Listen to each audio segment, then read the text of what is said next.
saya ingin sepakati dulu bahwa sebetulnya kalau kita bicara akhir zaman dengan diutusnya Rasulullah SAW, maka itulah sudah masuk dalam ruangnya akhir zaman itu.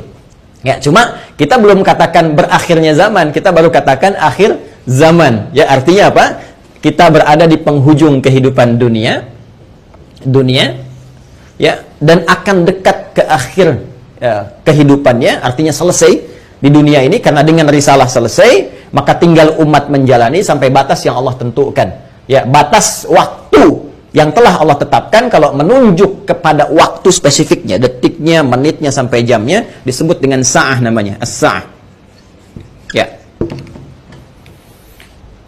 Nanti di periode ini ada kejadian-kejadian, ya, di mana segala hal bisa muncul, ya, bisa terjadi banyak hal nanti kita sebutkan, baik itu nanti huru-hara, baik itu banyak musibah, baik itu nanti selesai kehidupan, wafat, bangkit, sesuatu terjadi. Sesuatu yang banyak terjadi, bangkit dan sebagainya disebut dengan qiyamah namanya. Ya, asalnya qiyam, sifatnya ditambah ta disebut dengan qiyamah. Karena itu nanti peristiwanya disebut dengan yaumul qiyamah. Yaumul qiyamah. Ya. Nanti ada surah Al-Qiyamah, surah ke-75, gitu kan? La uqsimu biyaumil qiyamah. Ini peristiwanya. Tapi kalau kita ingin menunjuk kepada waktunya spesifik, ya, berakhir nih waktunya, selesai, sehingga terjadi kiamat yang dimaksudkan. Kita serap ke dalam bahasa Indonesia menjadi kiamat. Ya, berakhir waktunya disebut dengan sa'ah. Sa'ah menunjuk kepada, kalau sekarang dalam bahasa Arab standar sekarang sa'ah disebut jam. Ya, jam ada detiknya, kan sa'alan. Jam berapa sekarang? Ya, sampai ke detiknya, sampai ke menitnya dan seterusnya, itu menunjuk kepada waktu ini disebut dengan sa'ah. Ya, karena itu teman-teman sekalian, ketika Allah menegaskan kapan terjadi tepatnya terjadi kiamat ini, menunjuk pada waktunya, itu hanya milik Allah Subhanahu wa taala, prerogatifnya. Ya, karena itu di Quran surah ke-31 Luqman, di ayat ke-34, ayat terakhir, hal pertama dari 5 hal yang menjadi hak prerogatif Allah, kalimatnya langsung menggunakan kata sa'ah. Innallaha 'indahu 'ilmus sa'ah. Ini kalimatnya menggunakan apa? Sa'ah. Ya, di hadis Muslim nomor hadis yang ke-8 disebut dengan hadis Jibril, ya, alaihissalam, ketika beliau bertanya, mengonfirmasi kepada Rasulullah, ya, Sayyidina Muhammad sallallahu alaihi wasallam, bertanya tentang kapan tepatnya terjadi kiamat. Maka kalimat terakhirnya ketika bertanya tentang iman, Islam, ihsan, mata sa'ah. Mata sa'ah, kapan tepatnya terjadi kiamat? Nabi menjawab, mal mas'ulu anha bi'alama minas sa'il.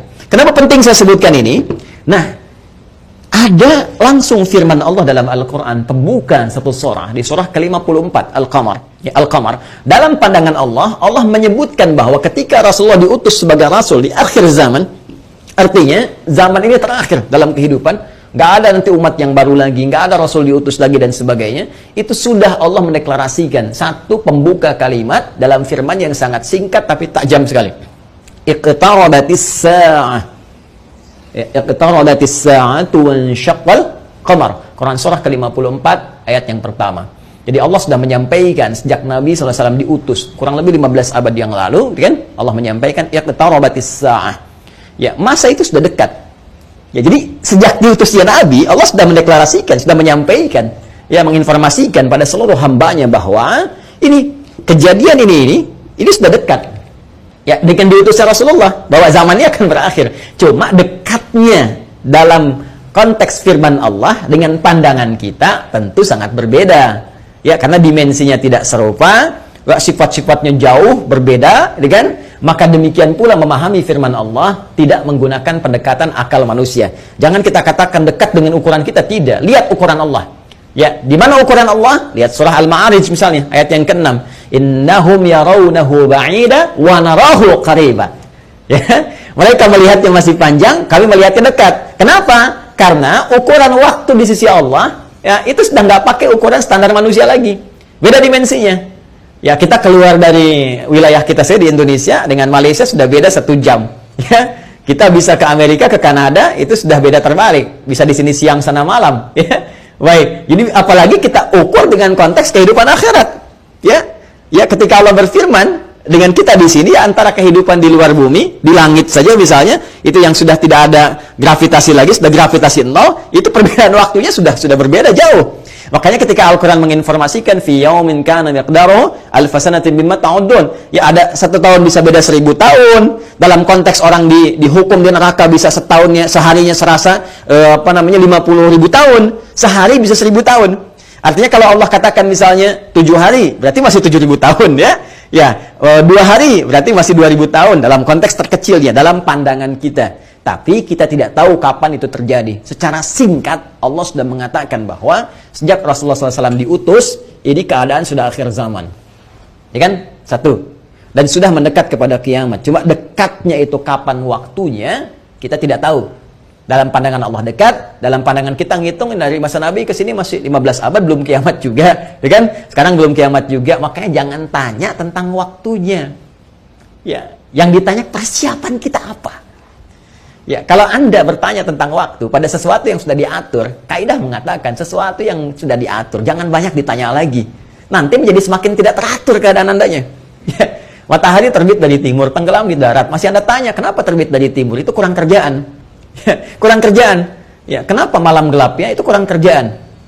Jelas ya? Kenapa? Karena sudah kita mengerti, itu ma'lumun bid darurah, sudah dipahami. Sudah dimengerti, naluri kita sudah bisa membaca, akal kita sudah mengetahuinya, ditanamkan dalam diri kita. Karena itu, sesuatu yang sudah Allah atur, jangan ikut-ikut mengatur lagi. Ya, Nabi pernah ditanya tentang kiamat, Nabi tanya, bagaimana persiapan kamu kalau terjadi besok? Jangan tanya waktunya. Karena Allah rahasiakan semua itu, supaya memberikan getaran pada jiwa kita, dan katalis pada diri kita, untuk meresponnya dengan semangat beramal dan menyiapkannya. Itu poinnya. Baik, jadi kalau kita sudah pahami ini semua, bahwa kita hadir saat ini, aktivitas kita ada di penghujung zaman, artinya memang kita sudah berada di akhir zaman, tapi kita tidak tahu kapan zaman berakhir, tapi kita bisa melihat tanda-tanda yang disampaikan Rasulullah SAW di setiap perubahan-perubahan yang terjadi di akhir zaman itu. Perubahan-perubahan inilah yang menjadikan kita mesti menghadapi tantangan-tantangan yang dimaksudkan, karena setiap era perubahan tadi itu ada tantangannya tersendiri, tahadiyatnya sesuai dengan karakteristik umatnya. Nah, pertanyaannya, apa yang diinformasikan oleh Rasulullah di zaman beliau berupa tantangan-tantangan sampai perubahan-perubahan setelah masa-masa beliau kemudian wafat, bagaimana prediksi-prediksi yang disampaikan oleh para sahabat, ini yang coba kita uraikan. Dan di antara uraian itu ada yang teman-teman sebut dengan petaka-petaka, ada yang kita istilahkan dengan musibah-musibah. Seperti apa musibah yang digambarkan itu di setiap waktu-waktu yang berganti sepeninggal Nabi SAW, itu yang coba kita turunkan. Lalu kita akan mengaji bagaimana Nabi memberikan petunjuk kepada kita dengan izin Allah Subhanahu wa taala, saking sayangnya kepada kita, supaya setiap umat yang mengalami masa-masa itu lulus menghadapi ujiannya. Itulah rahman Allah Subhanahu wa taala. Itulah diantara sifat Rasulullah yang disebut dengan rahmatan lil alamin, saking cintanya kepada seluruh pengikut beliau, umat beliau, maka beliau memohon kepada Allah diberikan petunjuk oleh Allah, begini, setiap era ini nanti akan ada begini. Nanti kamu akan hadapi begini, begini cara menghadapinya, begini cara menjaganya. Kalau kita lakukan itu dengan baik, maka Allah akan menyelamatkan kita dari keadaan-keadaan yang dimaksudkan dan lulus kita ujian sampai kita menghadap kepada Allah Subhanahu wa taala. Kehidupan ini sebentar. Ya, sebentar. Jadi kalau kita terlampau banyak mainnya, sayang. Ya, pada akhirnya kan selesai. Karena itu patut kita menata diri dengan baik supaya maksimal kita bisa hadapi. Nah, mari kita turunkan. Kalau sudah paham ini, mohon maaf ya, saya izin hapus dulu. Bismillah. Saya berikan kesimpulan dulu sejenak. Jadi jangan lantas nanti diartikan akhir zaman, kiamat gitu kan. Padahal kita juga sedang di akhir zaman sekarang. Dan Rasulullah diutus Rasul akhir zaman. Sekarang kita ustadznya ustadz akhir zaman gitu kan. Dan ada presiden akhir zaman, menteri akhir zaman, lihat lurah akhir zaman. Termasuk juga sekolah-sekolah akhir zaman dan sebagainya. Tapi zaman itu sampai berakhir, seperti apa tahapan-tahapannya, bagaimana ujiannya. Itu yang kita lihat. Ya. Di kesimpulan pertama, 1, tentang akhir zaman sudah kita bahas. Ya, adalah satu era terakhir, ya, era terakhir dari umat manusia yang beraktivitas, ya kan, di bumi. Ini dia, era terakhir dari umat manusia yang beraktivitas di bumi. Jelas ya? Nah, ditandai dengan diutusnya Rasul terakhir, yaitu Rasulullah Sayyidina Muhammad sallallahu alaihi wasallam, kan? Sallallahu alaihi wasallam. Nah, kemudian karena siap Rasul itu membawa petunjuk, juga diberikan petunjuk berupa hudan terakhir. Nah, itu berupa Al-Quran. Karena Al-Quran pun ketika diturunkan Allah menyebut dengan hudan. Buka Quran surah kedua Al-Baqarah di ayat 185. Syahrul Ramadan alladzi unzila fihi al-Quran hudan linnas. Ya, hudan linnas wa bayyinatin minal huda wal furqan. Baik, sekarang dari sejak diutusnya Rasulullah sudah masuk akhir zaman, bagaimana perjalanan? Nah, kalau kita turunkan dari sini di masa Rasulullah SAW, Rasul ya SAW sampai dengan kita sekarang, ya. Sampai kita sekarang di masa kini kurang lebih ada sekitar 15 abad. Nah, sekarang kita akan bicara tentang bagaimana Rasulullah SAW menyampaikan tentang berita-berita nubuat itu tentang berita besar yang terjadi dibawa oleh utusan. Ya, orang menyampaikan nubuat disebut dengan nabi, pembawa berita besar. Beritanya disebut dengan naba karena itu ada surah An-Naba. Ya, amma yatasaalun 'anin naba'il 'azim, ya. Nah, ini nanti ada nubuat-nubuat beliau yang disampaikan kepada para sahabatnya, terlacak sampai dengan ke kita tentang peristiwa-peristiwa yang terjadi di masa-masa sampai mendekat kepada waktunya berakhir, as-sa'ah, ya, as-sa'ah. Ya. Ini karena akhir di sini akhir selesai itu nggak bisa ditulis lagi, dan karena kita di sini ya dekat ya, tapi kan nggak tahu masanya kapan. Jadi kurang lebih ginilah ya, supaya agak ngeles sedikit bahwa papan tulisnya udah nggak cukup. Jadi gini ya, teman-teman sekalian, saya turunkan ke sini.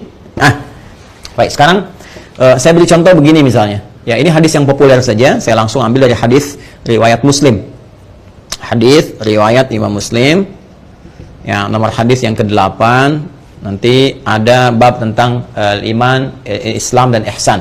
Ya, dikenal juga dengan hadis Jibril dan banyak dikutip oleh para ulama, termasuk juga Al-Imam An-Nawawi dalam Al-Arba'in. Dari 42 hadis beliau mengutip ini, teman-teman sekalian, di hadis yang kedua setelah innamal a'malu binniyat, masuk hadis ini. Ya, an Abi Hafs Umar bin Khattab radhiyallahu taala anhu, qala bainama nahnu julusun 'inda Rasulillah sallallahu alaihi wasallam, ittala 'alaina rajulun shadidu bayadit thiyabi, shadidus sawadis sa'ari, la yura 'alaihi atharus safari. Nah, kemudian setelah itu dia datang kepada Nabi sallallahu alaihi wasallam, fajalasa ila Nabi sallallahu alaihi wasallam, fasnada rukbatayhi wa wada'a kaffayhi ala fakhidhihi, faqala ya Muhammadun akhbirni 'anil Islam, dijawab oleh Nabi, akhbirni 'anil iman, dijawab oleh Nabi, akhbirni 'anil ihsan, dijawab oleh Nabi, terakhir kemudian matas sa'ah. Ya, bertanya tentang tanda-tanda as-sa'ah. Kapan ini ya terjadi tepatnya kiamat? Nabi menjawab, mal mas'ulu anha bi'alami min as-sa'il. Ya, tidaklah yang ditanya lebih tahu daripada siapa yang bertanya.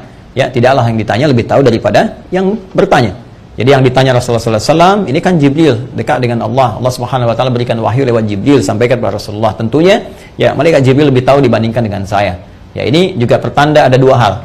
Pertama, pertanda ujian yang disampaikan malaikat kepada Nabi Muhammad supaya tidak mengarang sesuatu di luar apa yang Allah wahyukan kepadanya. Dan ini membenarkan risalah Nabi Muhammad SAW. Yang kedua juga salah satu pertanda bagaimana ta'zimnya, ya, kagumnya malaikat Jibril pada Nabi Muhammad karena merasa Rasulullah lebih dekat dengan Allah Subhanahu Wa Taala. Bagaimana dipuji dalam Al-Quran, wa innaka la'ala khuluqin 'azim, dijamin surga sebelum wafatnya, inna a'tainakal kautsar. Ya, tentu ada pertanyaan dari malaikat, nih hamba luar biasa disayang Allah, dan hamba manusia yang sudah pada tingkat tersayang dari Allah itu melebihi malaikat. Karena itu ketika Adam alaihissalam ya diuji oleh Allah, diminta, ditanya ini apa, ya, Al-Baqarah di ayat yang ke-31 itu, wa 'allama Adam al-asma'a kullaha, dan seterusnya sampai ayat 33, maka malaikat kan diminta sujud hormat. Ya, 34-nya. Wa idh qulna lil malaikati isjudu li Adam fasajadu, kan? Maka mereka diminta sujud hormat kepada Adam alaihissalam. Apalagi Nabi Muhammad sallallahu alaihi wasallam dengan segala puncak ketakwaan dan kedekatannya kepada Allah, maka mengkonfirmasi malaikat karena melihat bagaimana kedekatan Rasulullah dengan Allah Subhanahu wa taala. Tapi tetap Nabi dengan tawadhu mengatakan, mal mas'ulu anha bi'alam minas sa'il.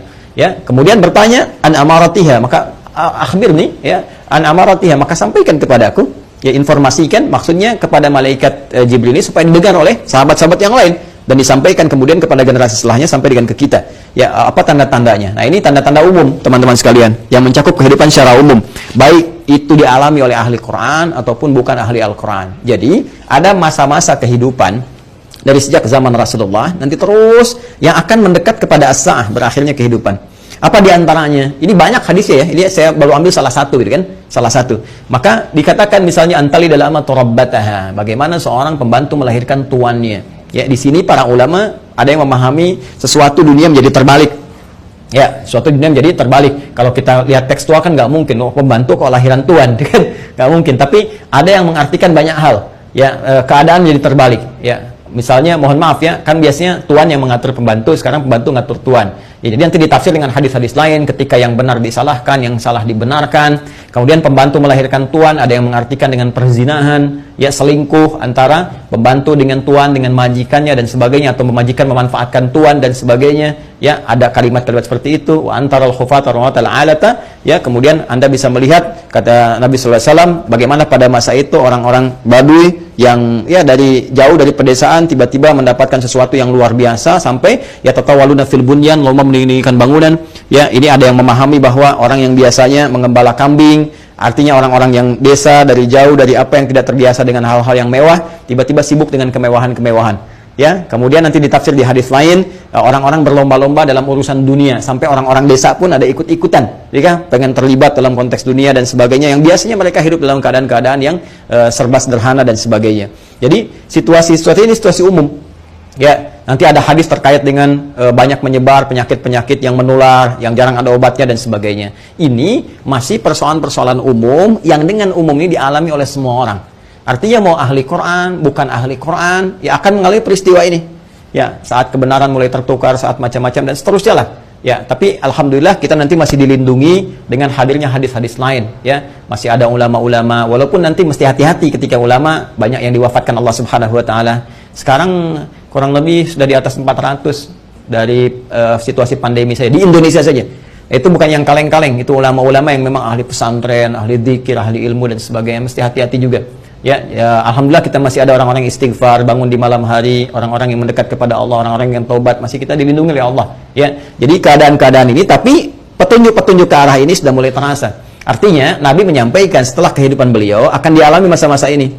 Ya, jadi masa-masa ini sudah terjadi fitnah kubra dari masa tabi'in, ya, dari masa sahabat akhir-akhir ke tabi'in. Setelah itu kan ada juga peristiwa-peristiwa ini. Sampai juga di kita sekarang pun kita rasakan peristiwa itu. Tapi jangan disimpulkan berarti besok kiamat.